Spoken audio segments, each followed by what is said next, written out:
Every Tuesday morning, just before 8, a rusted flatbed pulled off Route 9 and onto the gravel shoulder outside Ellie Voss's fence line in Leelanau County, Michigan, and Hollis Pratt climbed down to unload whatever the orchard crew had cut that week. He never honked. He didn't have to. Ellie was 63, 3 years retired from teaching 7th grade English at the county middle school, and she was almost always already standing at the fence with her coffee going cold before the engine cut off. What came off that flatbed wasn't anything a lumber buyer wanted. Crooked limbs, cankered stubs, sections of trunk with bark peeling and ragged strips, none of it straight enough for a sawmill to look at twice.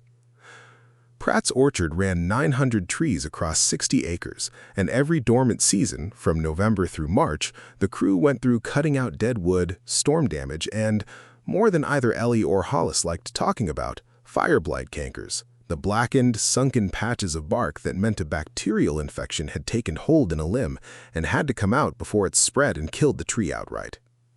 The arrangement started 3 winters back, almost by accident. Ellie's late husband, Frank, had kept 2 acres cleared behind the house for nothing in particular, mowing it every summer out of habit more than purpose. When the county widened Route 9 the year after he passed, Pratt's orchard lost the little gravel turnaround they'd used for staging cut wood before hauling it to the burn pile out back of their equipment barn. Hollis came by on a Thursday afternoon in November, hat in his hands almost literally, and asked if they could stack wood along her fence line for a season while his father figured out a new spot. "It's not pretty what we cut out," he told her, standing at the gate. "Half of it's good and half of it's not worth the diesel to haul off. I wouldn't blame you for saying no." Frank used to say never turn down free wood. You'll find a use for it eventually. "You don't have a use for it now?" "No," she said, "but the house has felt pretty quiet since he passed. I don't mind something showing up on a schedule." That first winter, the wood just sat. She didn't touch it, didn't sort it, didn't think about it as anything other than a favor she was doing a neighbor. It stacked up along 60 feet of fence line, going gray in the weather, and by March there was enough of it that she finally asked Hollis, mostly out of curiosity, why some of the limbs had those dark, sunken patches near the cuts and others didn't. That was the conversation that mattered. Hollis crouched down at the fence and turned over a length of blackened limb in his hands. "This is fire blight," he said. "Bacteria, Irwinia amylivora, if you want the real name for it.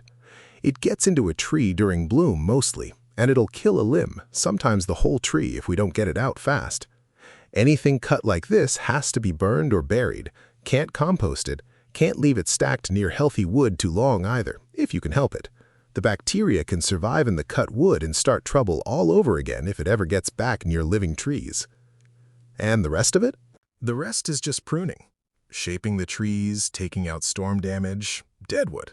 Perfectly clean. No different from any wood you'd find in a stove." Ellie thought about that for a long moment, looking down the fence line at wood she'd been treating as one undifferentiated pile of junk. "So I've got 2 kinds of nothing back there," she said. "Some of it dangerous, and some of it just homely." Hollis laughed for the first time since he'd shown up that November. "That's about right." From then on, she kept 2 piles. The clean, pruned wood, straight cuts from healthy limbs taken out to shape the trees rather than save them, went along the near fence stacked with scrap lath between the layers the way Hollis showed her, so air could move through it. Anything with a canker went straight into a burn barrel he brought by every few weeks, no exceptions, no matter how good the grain underneath looked. She learned to tell them apart at a glance long before she learned to do anything useful with either. The clean pile was what changed things, and it changed slowly enough that she didn't notice until she was already in the middle of it. She built her first cutting board almost 2 years in for her daughter-in-law's birthday, out of a straight length of limb she'd let dry under the porch overhang since the spring before. It cracked down the center within a month, right along a hairline she hadn't sanded properly, and she nearly gave the whole thing up as a bad idea until Gordon Reyes drove by on his way to the feed store and saw her sitting on the porch steps sanding a second attempt with visible frustration. Gordon had built cabinets for 40 years 2 roads over before arthritis took the fine work out of his hands. He picked up the cracked board without asking, turned it over once, and set it back down. "You rushed the drying. Apple's dense, tighter grain than most anything else you'll find in an orchard. That's what makes it good to work once it's ready, and it's exactly why it punishes you if you don't wait. How long is I'm supposed to wait? Longer than feels reasonable. Seal the end grain with wax soon as you cut it, so it doesn't dry faster at the ends than the middle. That's where your cracks start. And don't guess by looking at it. Weigh a piece when it's green. Mark the weight down, weigh it again every few weeks. When it stops losing weight, it's done losing water. That's when you trust it. He came by most weeks after that, not out of any obligation, just because he liked having somewhere to put 40 years of knowledge that had otherwise gone quiet with his hands. He taught her to true an edge with a router and a straight guide rail after her second board came out serviceable but crooked. He taught her that apple's tight grain, planed right, took an oil finish evenly in a way that pine or poplar never would, and that the faint reddish cast some heartwood carried was worth showing off rather than staining over. Wood tells you what it needs, he told her once, watching her hesitate over a plank. Your job's just to stop arguing with it. Her son Marcus didn't see any of this the same way. He drove up from Grand Rapids most months, and the winter she started selling cutting boards in earnest, he stood at the fence looking at two neat stacks of weathered limbs like they were something to be worried about rather than proud of. "Mom, it's a yard full of orchard trash. I don't like you doing this alone out here. It's heavy work. What if you're overdoing it, or this is just, I don't know, something to fill the time since Dad?" "It might be that too," Ellie said. "Doesn't mean it isn't also something else." "I just don't want you to get hurt over a hobby nobody asked you to have." "Nobody asked me to teach English for 30 years either. I did it anyway. Turned out fine." He didn't argue further, but he didn't stop worrying, not for a long while. Not until the boards started actually selling. First, through a coworker of his wife's who saw one on their kitchen counter and asked, half joking, if Ellie made those to order. Ellie said yes before she'd fully decided it was true, charged just enough to cover mineral oil and sandpaper, and made another. Word moved the way it does in a small county. One set of 4 boards led to a call from a specialty butcher shop in Traverse City whose owner wanted a dozen small serving boards for his retail counter, made, he said, from real apple, not the stuff everybody fakes with stain. The turning point, 2 years further in, didn't come from furniture at all.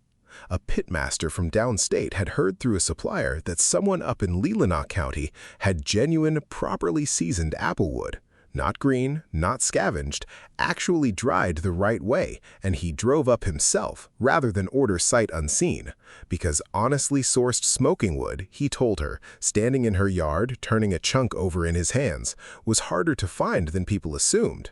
Most of what got sold at hardware stores as applewood chunks was blended with cheaper species nobody disclosed. He left with $400 of vacuum-sealed chunks in his trunk and a standing order for the following season, and mentioned her to 2 other competition cooks before he made it back to his own driveway. By the 4th year, Ellie's operation, she still wouldn't call it that out loud, though her tax paperwork had started insisting on the word whether she liked it or not, was moving steady wholesale orders of smoking wood alongside the smaller furniture work, all of it still built on the same fence line arrangement that had started as a favor to a neighbor short on space. It ended, in the way these things sometimes do, not with a falling out, but with a sale.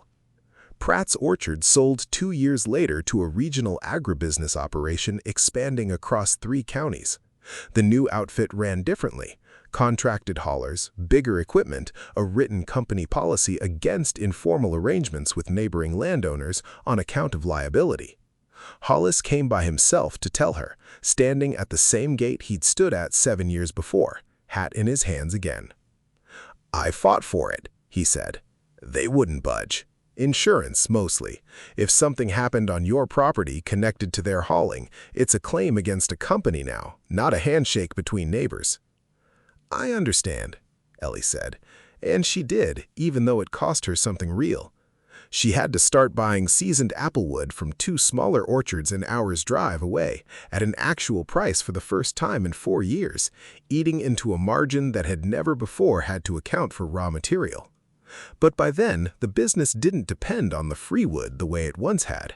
It depended on what she'd actually built with it.